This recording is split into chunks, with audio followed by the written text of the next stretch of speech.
Hello friends, welcome to our channel. இன்னைக்கு வீடியோவில் என்ன பார்க்க போகிறோம் அப்படின்னு பார்த்தீங்கன்னா, நம்ம சேனலை தொடர்ந்து பார்த்துட்டு இருக்கவங்களுக்கு தெரியும். நம்ம சேனலில் மணி ரிலேட்டடான நிறைய வீடியோஸ் வந்து உங்களுக்கோட ஷேர் பண்ணிட்டு வந்துட்டுருக்கேன். அதாவது money saving tips, money saving challenge, gold saving tips, budget planning, இந்த மாதிரி நிறைய வீடியோஸ் வந்து யூஸ்ஃபுல்லாக உங்களோட ஷேர் பண்ணிட்டு வந்துட்டுருக்கேன். மாதிரி இன்னைக்கு பார்த்தீங்க அப்படின்னா மணி சேவிங் டிப்ஸ் தான் உங்களோட ஷேர் பண்ணியிருக்கிறேன். இந்த வீடியோவில் வந்து ஒரு 12 விதமான மணி சேவிங் ஐடியாஸ் வந்து கொடுத்துருக்கேன். இது எல்லாரும் ஃபாலோ பண்ணக்கூடிய விஷயங்கள் தான். அதுவும் இல்லாமல் நான் இதில் வந்து எல்லா விஷயங்களையும் நான் ஃபாலோ பண்ணுறேன். அதை தான் உங்களோட ஷேர் பண்ணிக்கிறேன். கண்டிப்பாக சேமிக்கவே முடியலை அப்படின்னு நினைக்கிறவங்க இதில் நான் சொல்லியிருக்கிற டிப்ஸை வந்து ஃபாலோ பண்ண ட்ரை பண்ணீங்க அப்படின்னா கண்டிப்பாக உங்களாலையும் சேமிக்க முடியும் அப்படிங்கிறதுக்காக தான் இந்த வீடியோ. இந்த வீடியோவை பார்க்குறதுக்கு முன்னாடி நம்ம சேனலை பார்த்து சப்போர்ட் பண்ணிட்டு இருக்கிற உங்களை அத்துணை பேருக்கும் என்னுடைய மனமார்ந்த நன்றிகளை தெரிவிச்சுக்கிறேன். அதுவும் இல்லாமல் நிறைய பேர் சப்ஸ்கிரைப் பண்ணாமல் பார்த்துட்டு இருக்கீங்க. எனக்காக சப்ஸ்கிரைப் பண்ணி வச்சுட்டு பாருங்கள். வாங்க வீடியோக்குள்ளே போவோம். இன்றைக்கான மணி சேவிங் டிப்ஸ் பார்த்தீங்கன்னா, இப்படியும் சேமிக்க முடியும் அப்படிங்கிறது தான். ஃபஸ்ட்டு டிப்பு பார்த்தீங்க அப்படின்னா, கண்டிப்பாக நம்ம வந்து தினமும் சேமிக்கணும் அப்படிங்கிற மைண்ட் செட் வந்து நம்மளுக்கு வரணும். நிறைய பேர் கேட்கலாம், எங்களுக்கு வருமானம் வந்து போதுமானதா இல்லை, இதில் நாங்கள் எங்கேருந்து தினமும் சேமிக்கிறது அப்படின்னு நீங்கள் கேட்கலாம். தினமும் சேமிக்கணும் அப்படின்னா 1000, 500, 100, 200 அப்படிலாம் சேமிக்கணும்னு கிடையாது. உங்கள் கையில் ஒரு ரூபாய் இருக்கா, அதை எடுத்து உண்டியலில் போட்டு வைங்க, அவ்வளோதான். அந்த உண்டியலில் தினம் ரூபா போடுங்க, ரூபா போடுங்க, ரூபா போடுங்க, உங்களால் என்ன போட முடியுதோ அதை வந்து நீங்கள் போடுறதுக்கு முயற்சி பண்ணுங்க. இப்போ இது பார்த்தீங்க அப்படின்னா நான் வச்சிருக்க உண்டியல். இதில் வந்து மணி சேவிங் சேலஞ்ச் வந்து நான் பண்ணிட்டு இருக்கேன். இந்த மாதிரி ஏதோ ஒரு பாக்ஸை வச்சுட்டு உங்கள் கையில் ரூபா கிடைச்சாலும் சரி, ரூபா கிடைச்சாலும், ரூபா கிடைச்சாலும் அதை வந்து போட்டு வைங்க. அதுதான் தினமும் சேமிப்பு. நான் வந்து பார்த்தீங்கன்னா காலையில் எழுந்த உடனே என் கையில் இருந்து ஒரு ரூபாயாவது நான் அன்னைக்கு எடுத்து வச்சுட்டேன் அப்படின்னா அன்னைக்கு இன்னைக்கான சேமிப்பாக நான் வந்து செய்துட்டேன் அப்படிங்கிற மன மகிழ்ச்சி எனக்கு வந்துடும். அந்த மாதிரி தான் நான் வந்து தினமும் சேமிக்கிற விஷயத்த பண்ணிட்டு இருக்கேன். மாதம் முழுவதும் இந்த மாதிரி தான் நான் சேமிச்சிட்டு இருக்கேன். அடுத்தது பார்த்தீங்கன்னா, அவாய்ட் ஆன்லைன் பேமெண்ட் அப்படிங்கிறது. இப்போ இருக்கிற ஜெனரேஷன் பார்த்தீங்க அப்படின்னா, நம்ம ஆன்லைனில் நம்ம வந்து ஜிபே பண்ணுறது, பேடிஎம்மில் பண்ணுறது, இந்த மாதிரி பண்ணும் பொழுது நம்ம வந்து அதிகமாக வந்து செலவுகளை செய்கிறோம் அப்படிங்கிறத நான் உணர்ந்துட்டு இப்போ என்ன டிசிஷன் எடுத்திருக்கேன் அப்படின்னா, நான் ஜிபே வந்து பண்ணுறேன் இல்லைங்களா, அந்த அக்கௌண்ட்டில் நம்மளுக்கு வந்து என்ன தேவையோ அந்த பணத்தை மட்டும் வச்சுக்கணும், எக்ஸ்ட்ரா வந்து பணத்தை வச்சுக்க கூடாது அப்படிங்கிற டிசிஷனை இந்த மாதம் நான் எடுத்திருக்கேன். இதை வந்து நான் வந்து ஸ்ட்ரிக்டாக ஃபாலோ பண்ணணும் அப்படின்னு நினச்சிருக்கேன். இந்த ஐடியா உங்களுக்கு பிடிச்சிருக்கா அப்படிங்கிறத கண்டிப்பாக சொல்லுங்கள். அப்போ வந்து அந்த செலவுகள் குறையும் அப்படின்னு நினச்சி நான் வந்து ட்ரை பண்ணியிருக்கேன். பார்க்குற வியூவர்ஸ் உங்களுக்குமே இந்த ஐடியா ஓகேன்னு தோணுச்சுன்னா கண்டிப்பாக ட்ரை பண்ணுங்கள். அதாவது அவாய்ட் பண்ணணும் அப்படிங்கிற முடியாதவங்க கண்டிப்பாக அதை ரெடியூஸ் பண்ணுறதுக்கு நீங்கள் முயற்சி பண்ணுங்கள். அப்போவே பார்த்தீங்க அப்படின்னா கண்டிப்பாக நம்மளுக்கு வந்து சேமிக்க முடியும். நிறைய பேர் பார்த்தீங்க அப்படின்னா ரூ. 5 கூட ஜிபேலாம் பண்ணுறாங்க. இந்த மாதிரி ரூ. 5, ரூ. 50 இப்படியெல்லாம் நம்ம ஜிபே பண்ணும்போது அது எப்படி போகுதுன்னே நம்மளுக்கு தெரியாது. அப்போ வந்து பணம் வந்து குறைஞ்சிக்கிட்டே இருக்கும். அதுக்காக தான் நான் வந்து அவாய்ட் ஆன்லைன் பேமெண்ட் அப்படின்னு சொல்கிறேன். இந்த மாதிரி யாரெல்லாம் இனிமே வந்து ஜிபேயில் பண்ண மாட்டேன் அப்படின்னு டிசிஷன் எடுக்கிறீங்க அப்படிங்கிறத கண்டிப்பாக கமெண்ட்டில் சொல்லுங்கள். அடுத்தது தேர்டு டிப் பார்த்தீங்க அப்படின்னா, நோ ஸ்பெண்டிங் டே. நோ ஸ்பெண்டிங் டே அப்படிங்கிறது பார்த்தீங்கன்னா, இப்போ வந்து நம்ம வந்து தினச்செலவுகள் அப்படின்னு சொல்லிட்டு பட்ஜெட்டில் ஒதுக்கி ஒரு செலவுகளை பண்ணிகிட்ருப்போம். அதில் பார்த்தீங்கன்னா இந்த இதையும் வந்து நம்ம ஃபாலோ பண்ணணும். அதாவது ஒரு வாரத்தில் ஒரு 2 நாள் அல்லது 3 நாள் வந்து கண்டிப்பாக நான் ரூபா கூட செலவே பண்ண மாட்டேன் அப்படின்னு சொல்லிட்டு ட்ரை பண்ணுங்கள். இதை ட்ரை பண்ணிங்க அப்படின்னா அது வந்து காலப்போக்கில் உங்களுக்கு வந்து என்ன ஆகிடும் அப்படின்னா ஹேபிட்டாக மாறிடும். இதை நான் வந்து ஃபாலோ பண்ணிகிட்ருக்கேன். ஏன்னா நான் வந்து எழுதும் பொழுது பார்த்தீங்கன்னா ஒரு வாரம் 7 டேஸில் வந்து நான் என்னென்ன செலவுகள்லாம் பண்ணேன் அப்படிங்கிறத நோட் பண்ணுறதுக்கு நான் டைரியில் பண்ணிட்டு இருப்பேன். அப்போவே நான் கண்டுபிடிச்சிருவேன் இந்த வாரத்தில் எத்தனை நாள் வந்து நான் செலவு பண்ணாமல் இருந்தேன் அப்படின்னு. அதை வச்சு தான் நான் என்ன பண்ணுறேன் அப்படின்னா அடுத்தடுத்த வாரங்களில் நான் ட்ரை பண்ணிக்கிட்டே இருக்கேன். கண்டிப்பாக இதையுமே நீங்கள் ஃபாலோ பண்ணுங்கள். உங்களுக்கு வந்து பணம் மீதமாகும். அதை சேமிக்க முடியும். அடுத்தது வந்து 4th டிப் பார்த்தீங்கன்னா பட்ஜெட் பிளானிங். பட்ஜெட் வந்து நம்ம வீட்டுக்கு என்ன வருமானம் வருதோ அந்த வருமானத்துக்குள்ளே நம்ம ஒரு பட்ஜெட்டை போட்டுட்டோம் அப்படின்னாலே நம்மளுக்கு வந்து அதிகமான செலவுகள் ஆகாது. அதே மாதிரி அவாய்ட் அன்னெசசரி.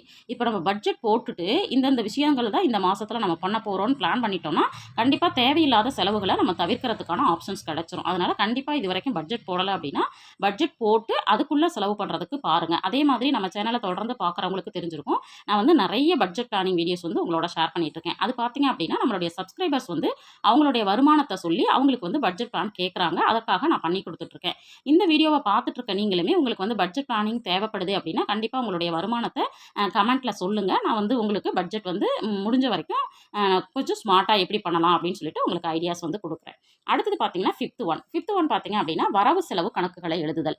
நிறைய பேர் பார்த்தீங்கன்னா வரவு செலவு கணக்குகள் எழுதுறோம் அப்படின்னு சொல்லிட்டு ஸ்டார்ட் பண்ணுவோம்.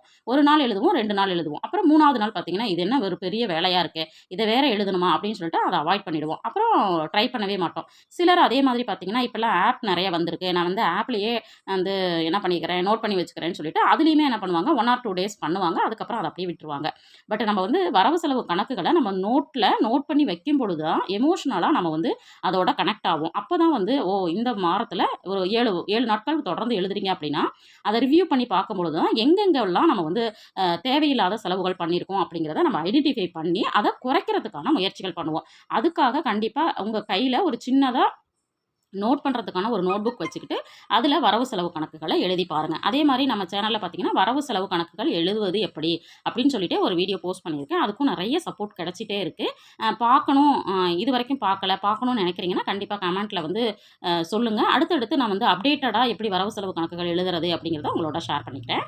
அடுத்தது பார்த்தீங்கன்னா மணி சேவிங் சேலஞ்சு. கண்டிப்பாக ஒவ்வொரு மாதமும் நீங்கள் வந்து மணி சேவிங் சேலஞ்சு ஏதாவது ஒரு கோலை ஃபிக்ஸ் பண்ணிவிட்டு எடுங்க. அதாவது நான் வந்து பார்த்தீங்கன்னா ஒவ்வொரு மாதமும் ஒரு மணி சேவிங் சேலஞ்சில் கண்டிப்பாக 2000 ரூபாயிலேருந்து 3000 ரூபா வரைக்கும் சேமிக்கணும் அப்படிங்கிற ஒரு மணி சேவிங் சேலஞ்சும், அதே மாதிரி கோல்டில் பார்த்தீங்கன்னா 100 மில்லிகிராமில் இருந்து ஒரு கிராம் வரைக்கும் கண்டிப்பாக நான் வந்து கோல்டை சேவ் பண்ணிடணும் அப்படின்னு சொல்லிட்டு டிசிஷன் எடுத்து அதை வந்து நான் வந்து சேலஞ்சாக எடுத்து பண்ணிகிட்ருக்கேன். இந்த மாதிரி உங்களுக்கு என்ன நீடு இருக்கோ அதை வந்து கோலாக ஃபிக்ஸ் பண்ணிவிட்டு மணி சேவிங் சேலஞ்ச் வந்து பண்ணுறதுக்கு ட்ரை பண்ணுங்கள்.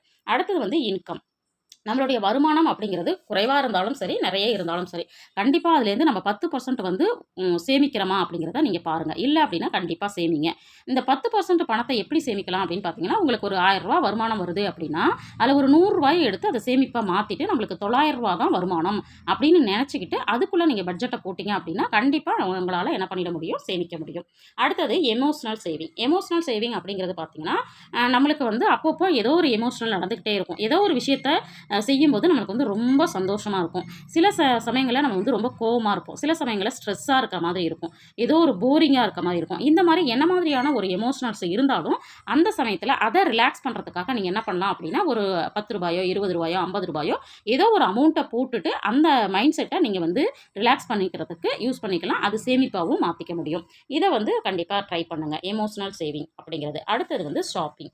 இப்போ வந்து ஒரு ஷாப்பிங் போகிறோம் அப்படின்னா கண்டிப்பாக என்னென்ன விஷயங்களை நம்ம ஃபாலோ பண்ணோம் அப்படின்னா நம்மளுக்கு வந்து அமௌண்ட்டு வந்து அதிகமாக செலவாகாமல் இருக்கும்னு பார்த்தீங்கன்னா கண்டிப்பாக ஃபஸ்ட்டே பட்ஜெட் போட்டுடுங்க. இப்போ வந்து துணி கடைக்கு போகிறீங்கன்னு வச்சுக்கோங்களேன். துணி கடைக்கு போகும்பொழுது இப்போ ஃபேமிலியில் எத்தனை பேருக்கு துணி எடுக்க போகிறோம், இத்தனை பேருக்கும் சேர்த்து எவ்வளோ அமௌண்ட்டுக்குள்ளே எடுக்கணும் அப்படிங்கிற பட்ஜெட்டை ஃபஸ்ட்டு போட்டுக்கோங்க.